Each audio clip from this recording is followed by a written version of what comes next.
And we're live, Pedro. We're We live. are live, back for another recording for the weekends here. Brackets almost. You had a good week, Graham. You've been here, there, and everywhere as always. It's been sex on legs. I'd love to be able to describe it, but I don't want people to fall asleep. But I'm as happy as a pig in it. Well, we're going to start as always with theme of the week. Come on, you Reds! One for Danny Carvajal and one for Diego Pablo Cholo Simeone. Both justified, fully justified, maybe justified. Jinx.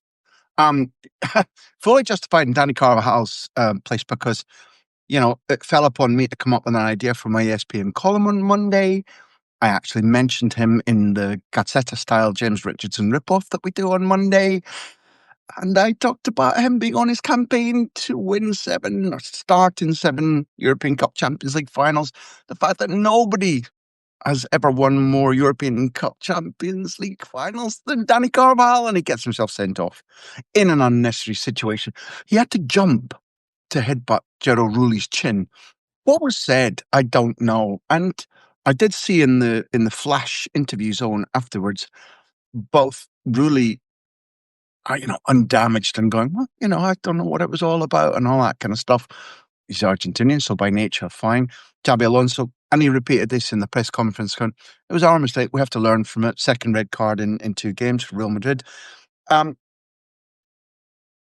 time I saw Danny Carvajal sent off was in Cologne or Stuttgart. I think it was Stuttgart, but it was certainly against Germany in the quarterfinal of the European Championships. And he did it to save a goal. He knew he'd missed the semi-final. And at that stage, with Germany in full tilt, it was a premeditated red card, which he thought would save the team, and it did, and they're European champions. And who will ever remember it? Who will eventually remember this one if not only did Real Madrid go on to win 2-1 and hold out reasonably well against Olympique Marseille, but if he's in the French Puskás Arena in Budapest on May the 30th next year, winning another Champions League medal and lifting it, nobody will remember. But was it silly? Yes. Was it a red? There's a movement forward of his head. I don't think, in 1970s Sochaux Street, that would have really counted as a proper full-on headbutt, but we accept no buts. It wasn't Billy Bremner, Kevin Keegan, was it? But Voila, that was a game. That was the Charity Shield, wasn't it? And times are so different now that when they were both sent off, and I think they both stripped off their tops and stomped off with their 16 packs each, it was the number one item in the news. It was absolutely either read by Richard Dougal or Richard Baker. I can't remember which. Cholo Simeone, you know that I've not got a lot of sympathy for him for his coaching methods, for the brand of football he's producing, or indeed, in my opinion, how much intensity he's putting into updating himself and changing with the times. I don't have a lot of sympathy for that, but I try so hard. You're allowed to tell the viewers, well, you don't succeed, but I try so hard not to be hypocritical. I'm irascible. I do lose my temper. I grew up in an environment where physical violence was pretty common, and if you're poked and prodded like he was all the time, I'm surprised it doesn't happen more. yeah, but you're saying I understand he did it because I would do the same. But you're not getting paid 20 million. His job is in part of his job, very small part. Part of his job is a statesman that representing Atletico Madrid. You can't be diving into the crowd looking for someone who's given him the finger after they've let a late goal. You can't. You're saying you can't. No, I'm not having it. I I'm surprised that in the heat of battle, where professional TV reporters are petrified about what mood they'll get a manager coming in after 97 minutes of hard battle and a 15-minute halftime. Their cables get snapped. They live in a red mist, and it shouldn't happen, and he should be sent off, and he should be fined. But to say, to say there's no context isn't fair to him, and that's not what you were saying. You were saying he has different responsibilities, but then there's the old joke about you shag one sheep. So this is the first time he's been red carded for confronting a spectator. I was the one that was very, very anti the fact he didn't get a red card from the Danish referee Kim Milton Nielsen in up in Lons, was it, or Saint Etienne? No, it was in Saint Etienne Was against David Beckham. England in 1998. he deserved one there. He didn't get one. Did he deserve one here at Anfield? I think we have to take into context what nick some of the footballers and managers are in at the time when they get abused. And speaking personally, whatever they find against him now, whatever they find him with or ban him for, personally, if spectators are allowed to say all kinds of things, like for example, you didn't ask me to do this, but I remember working in a newspaper in London that I did when David Beckham was the England captain, and he came off an England international at Old Trafford with large sections of the crowd speculating about his wife's proclivities. Um, if she, I Hmm. probably don't want to go any further, and and Beckham did that to him and gave them. And I remember the editor of the paper I was working for going absolutely ballistic and saying, "Right, we trample all over him. It's impossible for an England captain to behave like that." And I was like, I nearly lost my job then. And, I subsequently did lose it. But I was like, well, what if that was you or me? And I refused. I was in charge of the pages that day. I refused to get a celebrity hammering him. And they went and got Roy Hattersley to hammer Beckham. And we'll write about it, we'll analyse it. But I'm not getting somebody to go, this is a goddamn disgrace. And if you're put in that situation, human reactions will sometimes override what you know to be the thing you should and shouldn't be doing. And listen, if I'm an outlier in that, then it's a status that I'm willing to accept. They went to get Roy Hattersley to hammer Beckham. We're just going to leave that hanging there. We're not going to explain that. We're just going to move on. The first big game of the weekend, Real Madrid against Espanyol. I think you were co-coms on Monday night's game when Espanyol won with 10 men. How much of that was down to Manolo? I'm a big Manolo fan. Me too. Yeah, I agree with you. And I think on the night, yes, to a certain extent, because his substitutions really worked, his game management worked. But the way I would hand a lot of the credit for Espanyol being able to do that is the Manolo Gonzalez effect over months. One, his group of men absolutely and completely back him as a human being, and are bought into his tactics. Tactically, in terms of a proposition, I'm not sure how often we've seen teams take Espanyol seriously enough to say, we're going to unpick you. I see Mm-hmm. a lot of teams that go there and go, we're going to play our way because it's only this nightclub bouncer in charge of Espanyol. So whether or not we're going to see somebody that's analysis resistant, it is, I think, for the coming future as of now going forward, because they've earned a lot of respect. In terms of the way he understands establishing an identity in a team, Mm-hmm. Espanol, getting them to play tactically, because it's not just, come on, lads, do it for me. Bollocks to that. I think they have become an increasingly robust, reliant, intelligent, and identifiable team. And therefore, when when the red came, and it was infantile by Mia, because there was no similarity in the loss of temper compared to Cholo Simeone. It didn't need to happen. Maybe he was sent off too blithely by Hernandez. The echo chamber is great. And yet I thought Espanyol deserved it. I thought that, this isn't just a pat on the back, form a line, pat each other in the back. On the comms, 10 minutes before the change was made, Roberto, for Kike Garcia coming on, it was obvious that the street fighter and the guy who could hold the ball up and the guy who would ask different questions mentally compared to it Roberto is built was the move. It became the move. And I thought it was such a clever performance by Espanyol. Teams now are set up to train to play 10v11. Sometimes they play 3v6, as in who do you close? When do you close? How do we move as a 3 unit when they don't, not just 9v10 outfield, 3v6. I've watched that. And therefore, it's not an easier situation to play with a man deficit, but teams learn how to cope. I bet you Manolo has trained for that. It was a right good game of football. Mm-hmm. I won't ask you too much about Madrid, Graham, because I know you've been thinking about them all week after that Champions League game. But I wanted to throw it forward a little bit because we're not that far away from Bellingham coming back. How does he fit into the sort of Xabi Alonso culture? We've just lost a bit of sound on your peak, so just maybe lean forward or something a little bit, just because of the Madrid bit. Who were you questioning about? the imminent return of Jude Bellingham, and how that might fit into the sort of Xabi Alonso. Okay, I caught that. Austin on Rule. I don't know if you caught that because Pete's sound is slightly adjusted at the moment. The question was about the return of Jude Bellingham. One of the things that, again, in the flash zone rather than the press conference, I heard Xabi Alonso say after the narrow win over Olympique Marseille was, I wanted us to hold the ball for longer periods of time so that we established ourselves in the game and then did things. And I think you and I would both testify that, in fact, you're a very good witness to this. You have a particularly good contact who we don't need to name, who said that one of the things that frustrated Ancelotti about this star player Bellingham was that he's very much a boy's own hero at the moment. See a fire, put it out. See a fire put out, start it again with Madrid colours in it. See a breakdown, charge to it. See an opportunity, charge to it. Have the ball, make something happen. That composure that comes with maturity is still being outbalanced by that I'm Jude, I can do anything. And often he proves that he's right. And therefore, the composure, the space filling that I thought De Serbi's Olympique Marseille were able to pull, the Tchouaméni and Valverde knew what they were doing.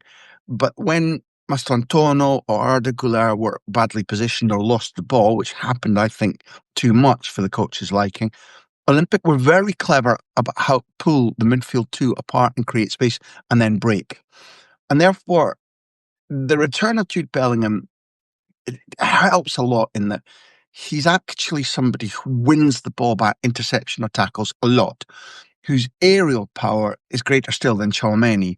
But is he the guy who does, right, settle, we'll sit, give it, take it back, give it, take it back, move them about, bang, now we go. I'd say generally not yet. So a big boost when he's back. And I don't really see him starting against Espanyol this weekend. No, I no, think he's been so accelerated. Were you a little bit surprised to see him in the squad? I was. Yeah, and I agree with you regards him starting. I think there's no need to rush any more than Great shout. Great shout. And my only thing about lost opportunity on Tuesday, was it the game? It was Tuesday, was I liked the way he treated Mason Greenwood when he was at Getafe. And I was ready for more and worse. But then, as you've already identified, I'm a thug who thinks certain things should be sorted out with physical violence. Let's move back to Cholo Simeone. They play Mallorca at the weekend. Aside from all the rest of the things that happened on Wednesday night, why can't Atleti defend anymore? The basis of 2 league title wins, and it's just they're not getting any better at basic defending. In my opinion, one, I don't think they practice well enough, often enough, the things that they need to do. Secondly, I think that over the piece, they have lost footballers of extraordinarily inspirational and organizational character. So I'm going on back a little bit, but if you take away Godin and Gabby, for example, and then you start to argue, are they replaced by similar things? A younger Koke was very nearly probably the standout Atleti player at Anfield. Mm-hmm. And yet we all know that Koke's engine, his stamina, his legs, he shows his years. But a young Koke playing wide and tucking in, making that midfield a hellish place to try and get unstuck from as a rival or to penetrate and giving first protection to the defence. And then the defence, without question, being better than it currently is. Not that it can become.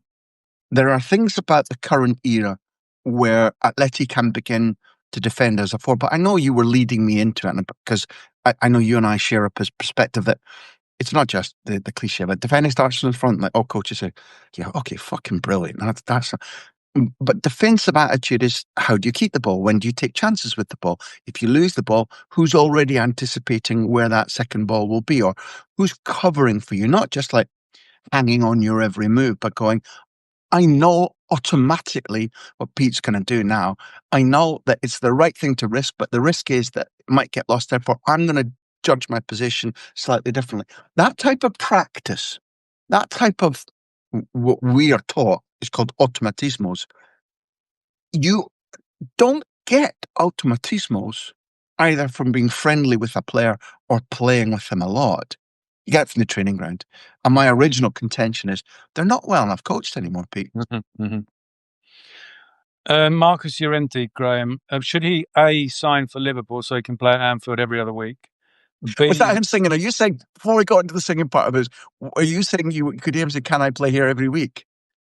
be used further forward by Simeone, or C, become a weatherman. And for anyone that doesn't understand that reference, he is a believer that the government are controlling the weather with pumping stuff out of planes or something. You're trying to get us taken off the air. If I have to really talk about Llorente and my feelings about him, he's so good going forward, Graham. That in the final third, when you remember the era well, I'm sure when he played behind the striker, didn't he? And he always looked good. Finishing was good, pace, but when he came on against Liverpool pre-pandemic, he was brought on as a sub, wasn't it? And the game was really stretched, and he scored much stranger goals than those. And while when the pandemic was dialing down a little bit, Spain decided to finish their season starting something like, because we were given the all clear that we could begin to live slightly differently, not freedom like in the UK or Ireland, from about March. Mm-hmm. And so the decision was, I forget the month, but I think we played from late April, early May through the first part of the summer in order to complete the previous season. And in their warm-ups, because you couldn't do tours then or invite a team to come over, in their bounce games, they played Llorente, given that he scored at Anfield, as a forward. Mm-hmm. And it began to work. It began to make a difference. He's one of a large number of footballers, and Luis Enrique Martinez would be one, where because they can play in different positions, coaches play them in different positions. Mm-hmm. And if I'm completely honest, although I as a person, I have nothing in common with him. I don't enjoy talking about him as a person. As a footballer in that team, where I would be playing him is in the position he played for Alaves, in the position he went back to Madrid to make his own. Okay. I would be playing him. He's not intelligent enough as a footballer to be a Busquets, Rodri style pivote, but he is smart enough, athletic enough, ball winning enough to be playing in the middle of the midfield.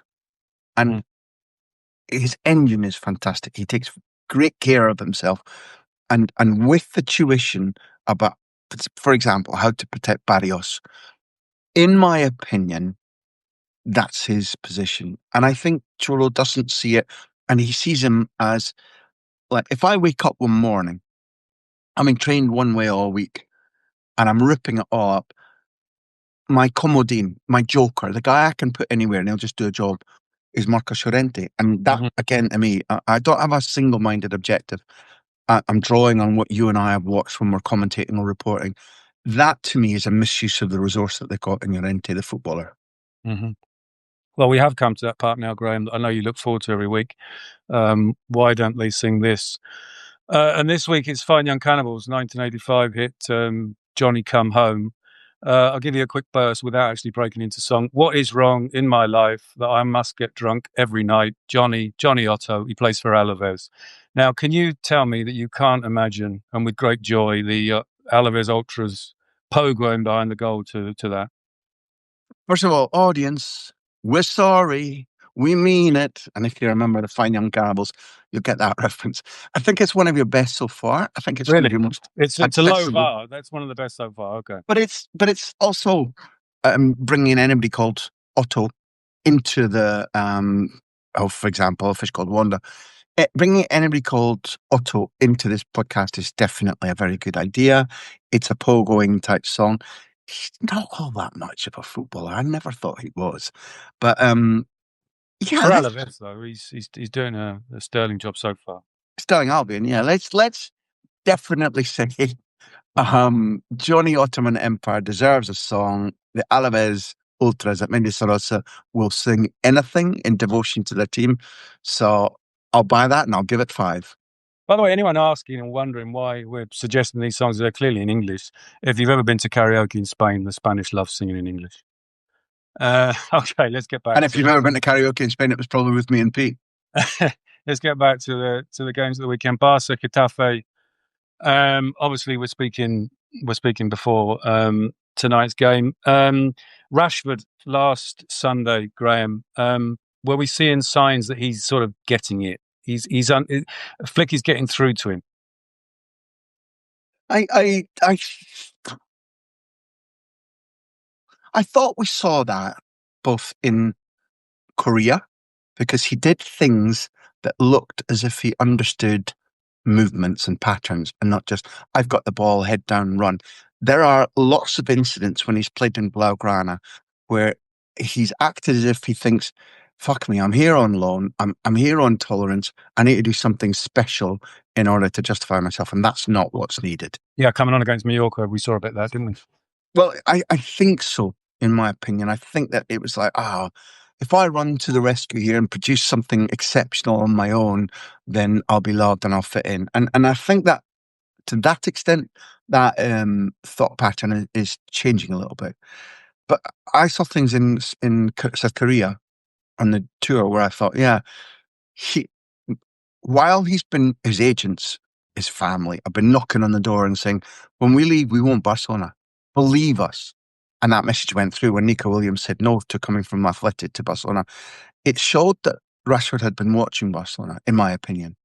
So I don't think he's ever been the one blind mouse about like how Barcelona play.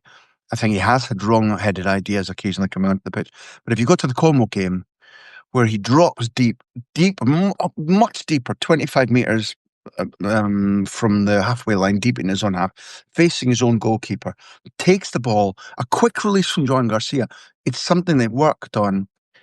He controls first time, turns anti-clockwise, bursts on a run from his own half, 1-2 with Fermin, down the right wing now, and a perfect ball into the middle from Rafinha. That's elite football. It's also Barcelona football, I think. And therefore, what I thought we saw against Valencia, the Johan Cruyff, I think since you've asked three things. One, I thought his assist was definitely meant, and it was absolutely fabulous. You know, he's on the left side. He bends the ball from out to in between the keeper, the far post, and the last defender. And Rafinha nicks in off the back of the last defender and scores. And it was gorgeous. Secondly, I thought we saw a guy whose confidence and self belief about doing the right things rather than the spectacular things gradually went up. And thirdly, we saw arrival of, you know, to call him paper thin would be a fucking insult to paper. Attitudes, tactical structure, degree of reaction, pride, space closing, space donating, particularly from the 2-0 goal, which, you know, he was the co-author of with his brilliant ball to Rafinha. Valencia were pathetic, and I think that if Rashford hadn't looked pretty good until his substitution that day, then there would have been no hope for him. So, you know, if you don't mind a start for John's reference, softly, but a start. Mm-hmm. We were quite hard on the Johan Cruyff Arena last week in terms of the world famous Barcelona shouldn't be playing in front of 6,000 people. But Casado said after the game that the playing service is the best he's played on so far this season. So that is a clear advantage, isn't it, for them? You could see too, in the build up to the game, there had been people who'd gone in and from the media and taken snaps because the women's team had played there. And there was a thought about, does the pitch stand up to two games in a short space of time? Aitana had scored an absolutely out of this world goal, which didn't get the publicity it should. Big surprise there. But I've worked there a lot. I can't remember where you and I, no, we weren't together for the Valencia game, but you know, I've been to cover a lot of football at the Johan Cruyff, and albeit that the kids play there sometimes, home and away is a structure for them, and the women play there. The pitch is not subject to overuse. It's in brilliant condition, and therefore Casado's words didn't surprise me, and it does make a difference to Barcelona. Listen, the mighty Henry Winter. Hello, Henry.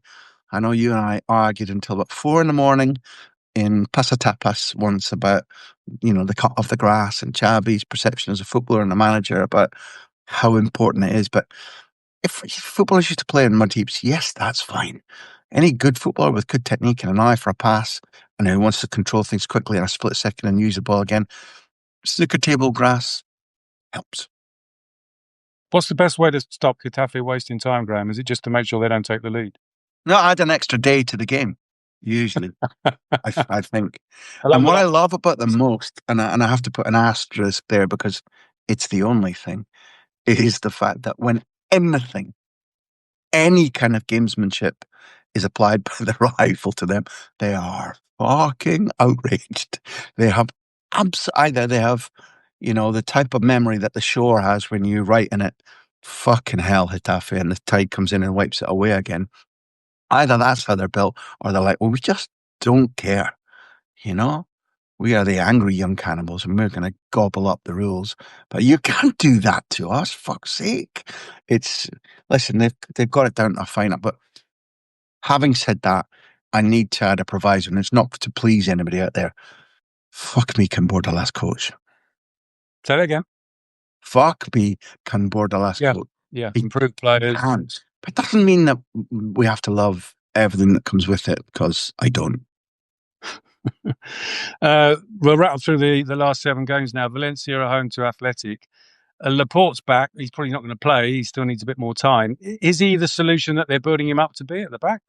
Listen, I feel 100% about that, because if you put him on the pitch right now, then everybody's answer with Pete's right, he's not, or Pete's question's right, he's not, because he hasn't played properly since April, and a lot of his game is condition, because he's a big unit. He's only 31, but he needs to be rapid. Mm-hmm. Um, but he carries with him, first of all, really good left foot distribution. Two, he's a fucking warrior, and there's a place for that in every team. Three, the big games against English clubs recently, both that pretty, we know what's going to happen game against Arsenal, and certainly the home leg against Manchester United. They have a lot of people who are on side. There are a lot of people who, on a good day, will get you through because they work away.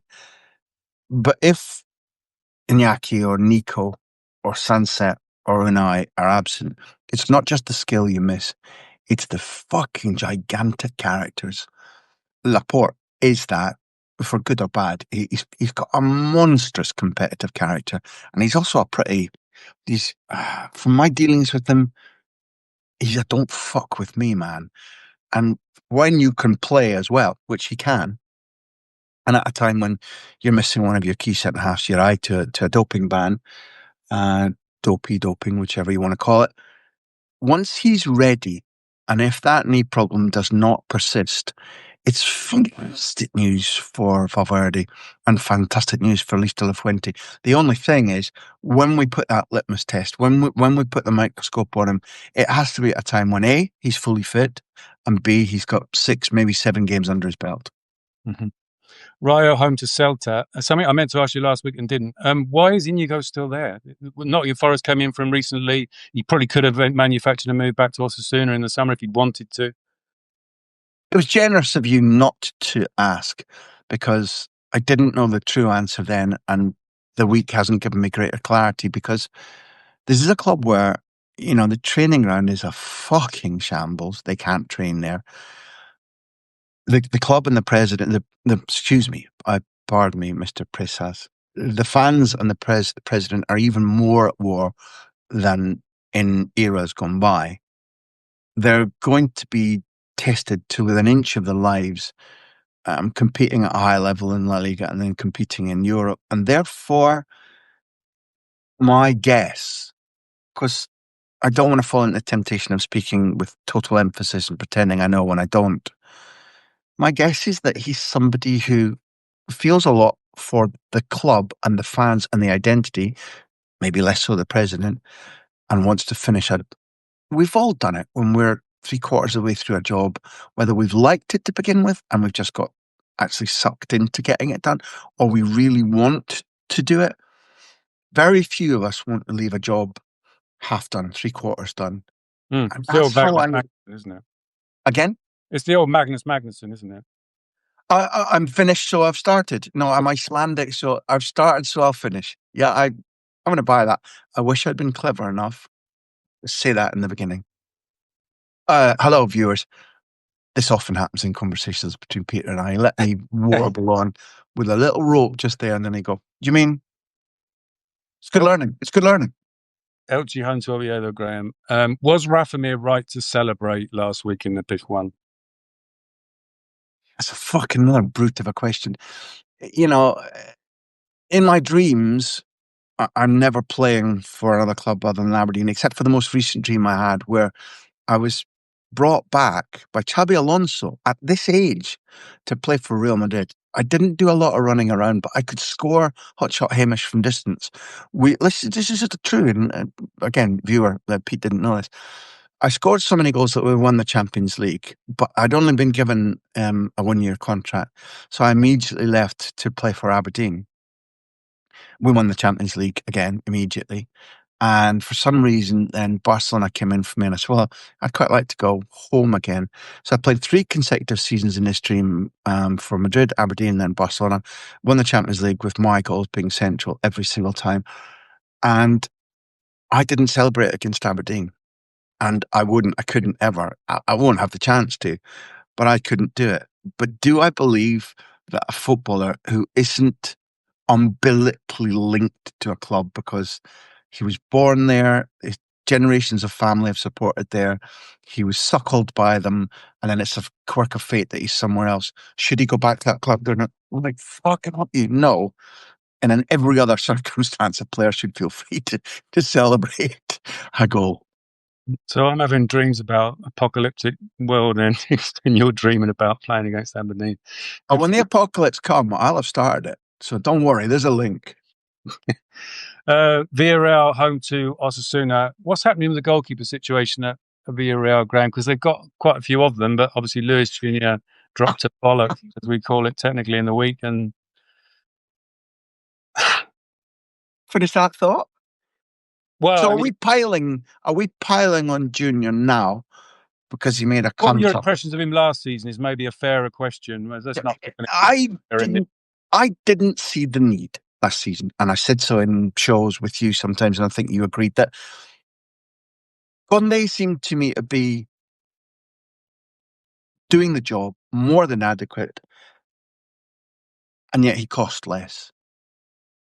And I think that Junior was such an expenditure that the message came down from the company: "What the fuck, Mars, baby? We spent a lot on this guy.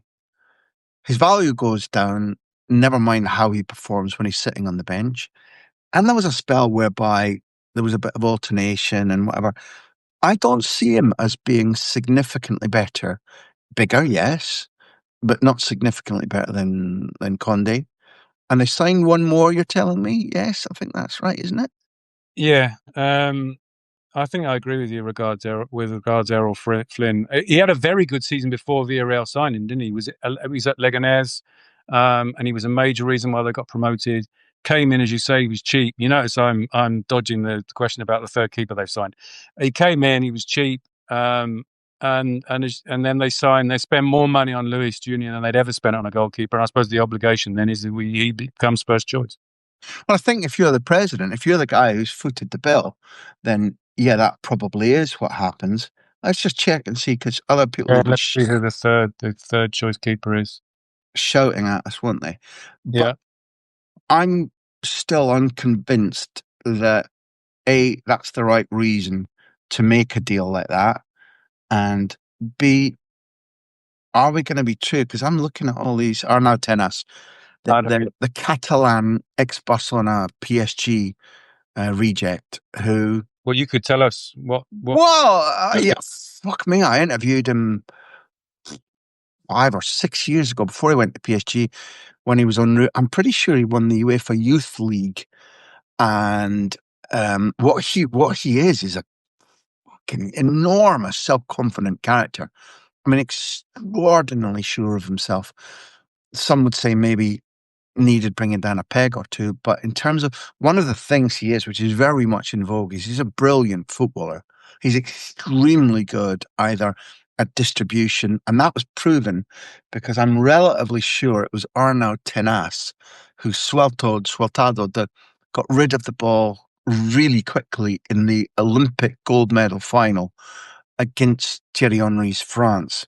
And I think it was to Cameo, and Cameo scores one of his two goals, and Spain and Arnaud win the gold medal. I don't think that side of his game has ever been in doubt. As much as I've worked with Luis Enrique Martinez over the recent years, I've never asked him what it was that he didn't like in Arnaud Tenas. And Chevalier now has ousted Donnarumma, never mind the Ukrainian goalkeeper that they had, or Ukrainian or Russian, can't remember. So there's been a turnover of goalkeepers at Paris Saint-Germain, and Arnaud Tenas, when you get a guy like that, you need, well, one, if I'm Diego Conde and you've got the most expensive footballer and you've got Arnaud Tenas on either side of you, you're like, well, I'm being sold at Christmas. End of story. But I would have thought that unless Arnaud Tenas is not playing well, he'll be fighting his bollocks off to be first choice. And I don't mean to speak ill of him, but he may have looked upon the experience in North London with a little bit of relish when he watched his Brazilian compañero. Mm-hmm. He looked like he was girdling a trout. And Tenhouse, of course, kept Joan Garcia out of the team when he won that Olympic gold. Obviously, Joan Garcia also got an Olympic gold. We've gone through all the games, Graham. We started with theme of the week. We're now on to team of the week. And this week it's a protest 11 because, as you've mentioned in a couple of your recordings, the protesters successfully stopped the Tour de España last weekend. There's going to be a game on, I think it's November the 15th, between a Basque 11 and a Palestine team. So protest has been a topic this week, and you've come up with an 11 players who have protested, have been politically active, have taken a stance basically, and not just sat back and watched events go by. That's absolutely right. But as a protest to this question, I'll be back with you in a second. I went for, you can tell any of the reasons that you agree with me on Neville Southall, but what I like was he's a guy who always stood up for the undertrod, who always stood up for teammates, who wouldn't tolerate bullying, but then in his post-football career has been a real anti-Tory, anti-austerity policy voice, whereby if half the country and all of the politicians had as much fucking dignity and bollocks as Neville Southall, we wouldn't be in the mess that we're in. Have I pleased you with that first choice? Mm-hmm. Yeah, that's fantastic. Very good. I have in my possession a document which was sent to me the other day, which is the offer that Manchester City made to Denis Law for his new yearly salary, which I think was based upon £81 a month in 1961. And there were new terms offered to their star striker at City before he went to Torino because of a man called George Eastham.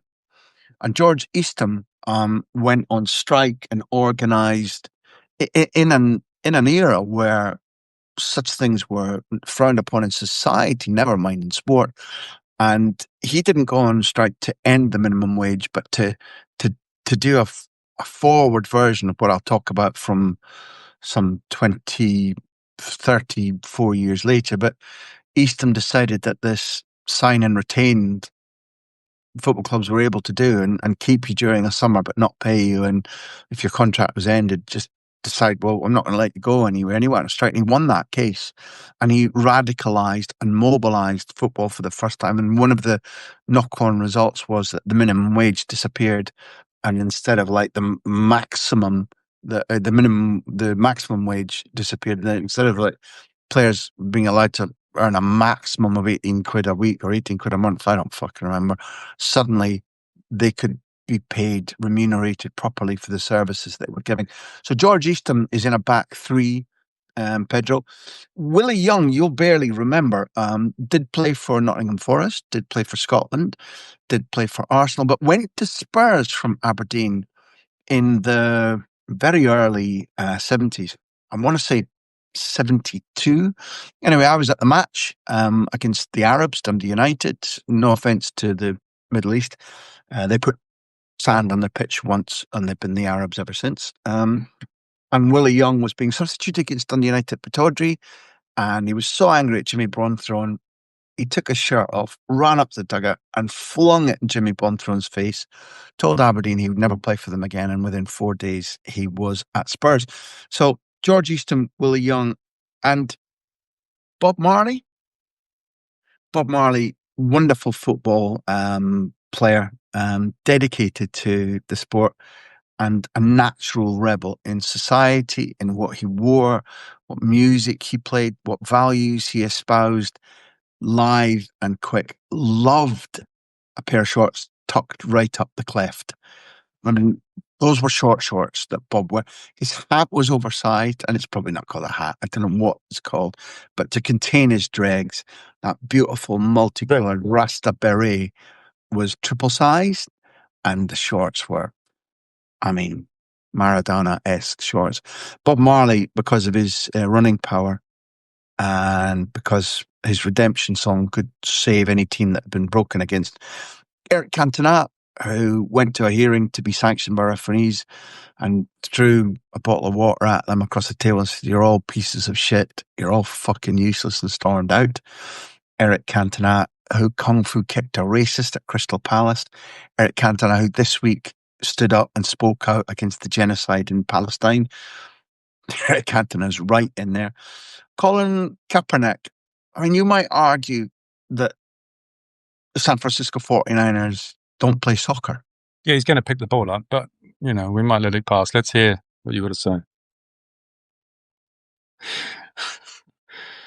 There have been halfbacks, there have been fullbacks, there have been wingbacks, but in every good team, you do need a quarterback. And I believed, and I met the man, I don't want to say anything about his personal life or his character, but I believed in his principles. I believed in his anti-racism fight. I disbelieved that that justice was done to him.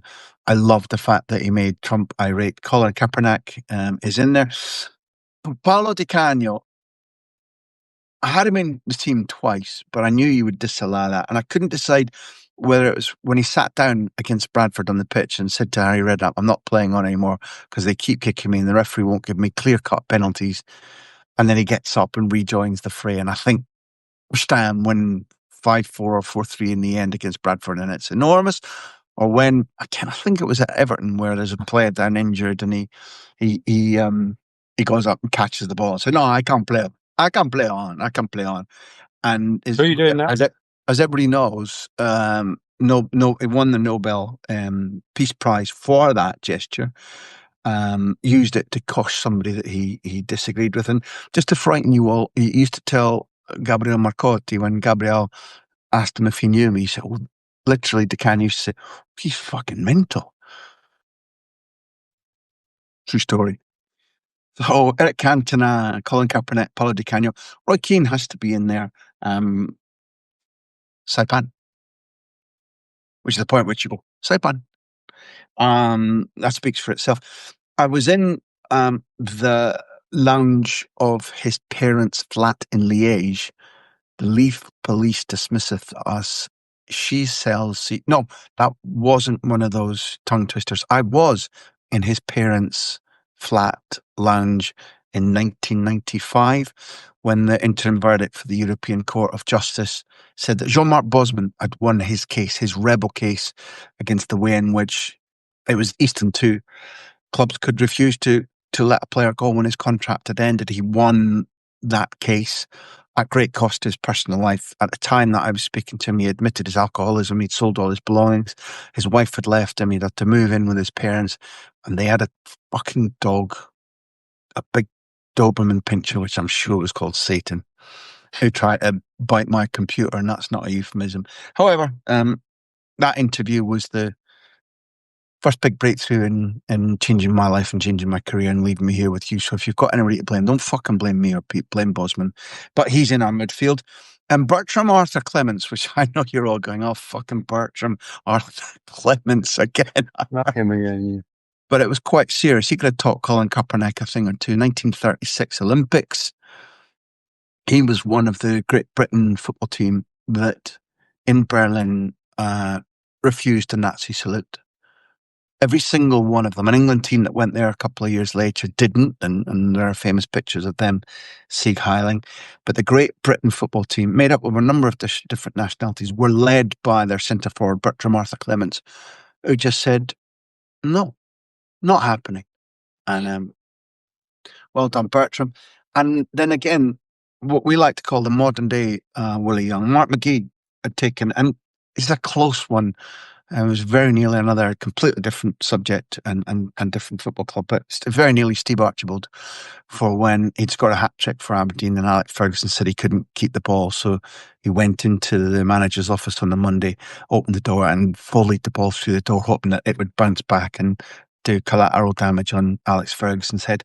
So this is completely different. This is Mark McGee, Aberdeen player, who, when totally irate about the way he was being treated by Alex Ferguson, scored a hat-trick against a Hungarian side that I think was Honved in European competition. And at the end of the hat-trick, ran to the dugout and threw his jersey, Willie Young style, right in the face of not then Sir Alex Ferguson, now Sir Alex Ferguson. And there's a common theme in some of these stories. Fergie features 1, 2, 3 times at least, 3.5 if you count the story about Steve Archibald. So there you have it. Southall, Eastham, Willie Young, Bob Marley, Eric Cantona in midfield, Colin Kaepernick, Paulo Di Canio, Roy Keane, John Hart Bosman, Mark McGee, and Bertram Arthur Clements. You wouldn't lose many bar fights with that 11. I can't believe, Graham, you've left out Rui Rosler. You told me the Rui Rosler story. You interviewed Rui Rosler and told me the incredible story. We put it in a book in Spain about Bundesliga. We did. But if the East German secret police, Shazzy, are listening, we're fucked. But you are right that pretty sure for Dynamo Dresden he told us, wasn't it? Yeah, that he was ordered that if he wanted to progress his career, he had to spy on his teammates. And he wasn't having it, was he? What was his? No, he went straight to his coach and told him what he'd been asked to do. And the coach spoke in a few ear holes, and the situation got sorted out, and he was never approached again. But frightening times. Behind the wall players being asked to spy on teammates. And well, frightening times. I'm going to ask you to judge, rebelling against the Stasi. Mark McGee, because Uwe Rosler was a striker. Rebelling against the Stasi, organised, torturing, institutional Russian-backed secret police, or rebelling against Alex Ferguson. Well, actually, let's take that stress away from Pete and say, viewer, you decide. Who's the last man up front? Uwe Rosler or Dirty Dingus McGee? Graham, once again, your leisure has been our pleasure. And we'd just like to say now, adios amigos. Stay tuned.